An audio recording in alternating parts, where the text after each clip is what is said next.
Matin. Il est 7h12 sur Europe 1. Dans quelques minutes, on retrouve Laure d'Autriche avec les enfants d'Europe 1. Mais d'abord, place à votre invité, Thomas Schnell. Bonjour Frédéric Adnet. Bonjour. Chef de service au SAMU de Paris. Nous sommes 1 mois et demi après un épisode caniculaire inédit en France qui a touché une grande partie du territoire. Et dans quelques jours, une nouvelle vague de chaleur va s'imposer. On ne connaît pas encore l'intensité, mais je me demandais ce matin à quel point les hôpitaux sont-ils fragiles. Est-ce que les services d'urgence sont prêts et sont organisés à l'approche de cette vague de chaleur ? Écoutez, bien sûr que nous sommes prêts, on commence à être habitué à ces épisodes de canicule. Et ce que l'on craint, évidemment, c'est de ne pas revivre la situation de 2003. Vous rappelez-vous, cette canicule a causé la mort de 15 000 personnes en France. Les urgentistes n'étaient pas préparés, la population n'était pas préparée. C'était complètement nouveau pour nous et pour la population. Alors que maintenant, la chose qui est extrêmement différente, c'est que la population est préparée, bénéficie des mesures de prévention, ce qui, si vous voulez, diminue beaucoup l'impact sanitaire des épisodes de canicule. On l'a bien vu en 2019, on l'a vu à la précédente canicule il y a quelques mois, en fin juin, et donc on est, si vous voulez, on est mieux préparé actuellement qu'on l'a été en 2003. Donc on apprend de nos crises de 2003. On a appris aussi de la crise Covid ? C'est exactement ça. Alors la crise Covid, ça a absolument rien à voir. Là c'était un afflux massif de patients sur une maladie nouvelle qu'on ne connaissait pas. Par contre, les pathologies liées à la canicule, on les connaît bien. C'est essentiellement 2 pathologies. Le coup de chaleur, qui est gravissime, des patients qui sont en hyperthermie et qui vont pas bien du tout, et la déshydratation qui intéresse surtout les personnes les plus fragiles, les personnes âgées ou les enfants, les nourrissons. Alors, justement, Frédéric Adnet, pour nos auditeurs, quels sont les signes qui doivent les alerter ? Alors, avant même les signes, il faut absolument éviter qu'ils apparaissent. Et pour éviter qu'ils apparaissent, il faut surtout prendre des mesures de prévention, c'est-à-dire bien s'hydrater, lutter contre l'isolement, ne pas sortir entre 11h et 16h, utiliser des brumisateurs, aller vers des endroits climatisés. Tout ça, c'est prévu dans le plan canicule, avec ses couleurs orange ou rouge. Et c'est ça la principale action contre les pathologies liées à la canicule. Le travail d'urgentiste, c'est de faire le tri, mais on sait qu'aujourd'hui, les urgences sont parfois en crise permanente. Dans quelles conditions est-ce que vous faites aujourd'hui le tri entre les patients prioritaires ou ceux qui ne le sont moins ? Alors tout à fait, vous avez raison, l'hôpital public actuellement va pas bien. On a un gros problème de capacitaire, beaucoup de lits fermés par manque de ressources humaines, de soignants, de médecins, des urgences qui sont assez saturées, bien que pendant l'été on a une petite diminution de l'activité, mais une vague de chaleur va faire augmenter cette activité.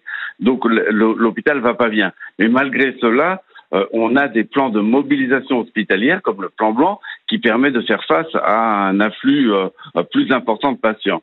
Bon, on s'attend pas, si vous voulez, à un afflux tel qu'on l'a vécu comme le Covid-19.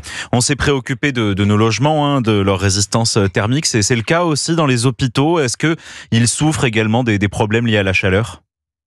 Écoutez, la majorité des services d'urgence sont climatisés quand même, et que les conditions d'accueil des patients et la priorisation, puisque vous en avez parlé, des patients, vient de leur pathologie. Plus la pathologie est grave et urgente, plus le patient est priorisé dans le tri initial, souvent fait par une infirmière d'accueil.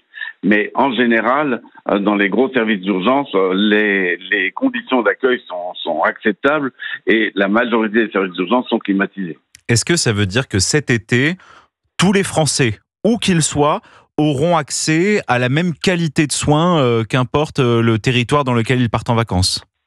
C'est complètement le but des urgentistes et des services d'urgence. C'est de donner à toute la population française les mêmes conditions d'accueil, quelle que soit leur position sur le territoire national.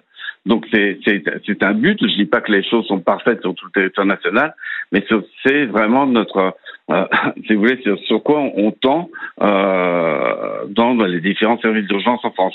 C'est difficile, on manque de personnel. on manque de lits, mais notre paradigme, notre philosophie, c'est évidemment de pouvoir accueillir dans les mêmes conditions le patient, quelle que soit sa localisation en France. Est-ce que vous redoutez une surmortalité dans les urgences cet été ?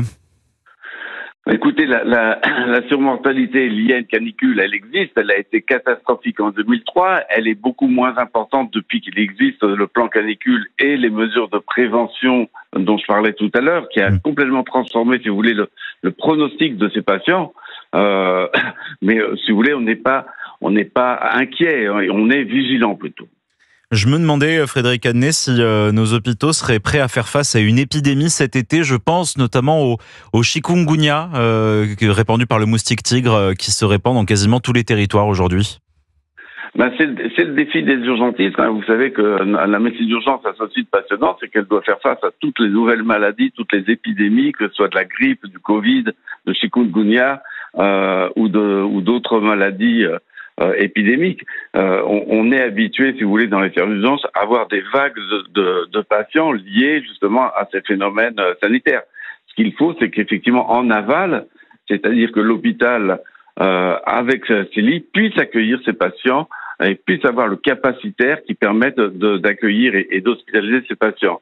Et là, évidemment, c'est la mise en œuvre des plans d'afflux massif de patients dans les hôpitaux, qui sont des plans qui sont éprouvés, qui permettent de déprogrammer des patients qui devaient être en chirurgie programmée ou en médecine programmée pour pouvoir accueillir ces patients. Donc, si vous voulez, le Covid, et vous en parlez tout à l'heure, le Covid-19 nous a beaucoup appris sur l'organisation de l'hôpital pour faire face à des afflux de patients liés à une épidémie.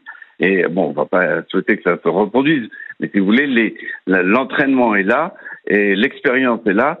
Après, je peux pas vous assurer que tout se passera bien, mais en tous les cas, on est préparé. Mais oui, vous êtes préparé, vous avez eu des protocoles, des notices à suivre en cas d'arrivée de nombreux malades du chikungunya?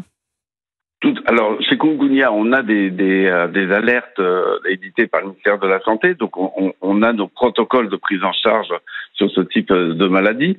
Après, tout dépend de l'ampleur. En fonction de l'afflux de patients, on active une cellule de crise, on active un plan blanc hospitalier et ces plans qui sont écrits, qui sont diffusés, sont mis en œuvre en fonction des événements. Donc, pour répondre à votre question, oui, il existe des protocoles à la fois structurels, mais aussi médicaux, pour accueillir ces patients. Donc Frédéric Adnet, vous nous le dites, les Français aujourd'hui ne prendront pas de risques s'ils viennent aux urgences pour le chikungunya, pour une déshydratation ou n'importe quel autre mot de l'été. Tout à fait.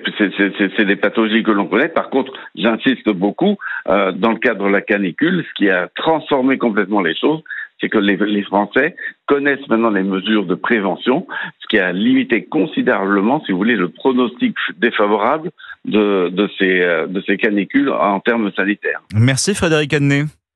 Je vous remercie. Chef de service du SAMU de Paris. Merci d'être venu en direct sur Europe 1 ce matin. Très bonne journée à vous.